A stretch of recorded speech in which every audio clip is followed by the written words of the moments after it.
एकनाथ खडसेंच्या जळगावातील बंगल्यात चोरी, किती मुद्देमाल चोरून नेलाय?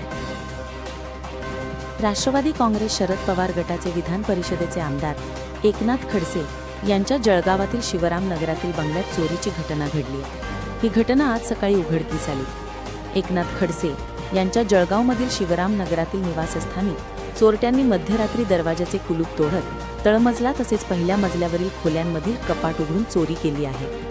नेमकं चोरट्यांनी किती मुद्देमाल चोरून नेलाय ही माहिती अद्याप समोर आलेली नाही। घटनास्थळी पोलीस अधिकारी तसेच कर्मचारी दाखल झाले असून त्यांच्याकडून पाहणी केली जात आहे।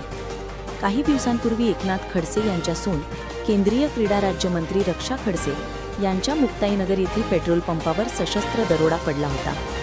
या घटनेनंतर आता जळगावातील खडसेंच्या बंगल्यात चोरीची घटना घडली आहे। लेवा जगत यूट्यूब चॅनलमध्ये आपले स्वागत आहे। आपल्या परिसरातील ताज्या घडामोडी बघण्याकरता आमचे चॅनल सबस्क्राइब करा आणि आपल्या मोबाईलवर बघा ताज्या बातम्या व कमेंट करून प्रतिक्रिया जरूर कळवा। बघत रहा लेवा जगत। धन्यवाद।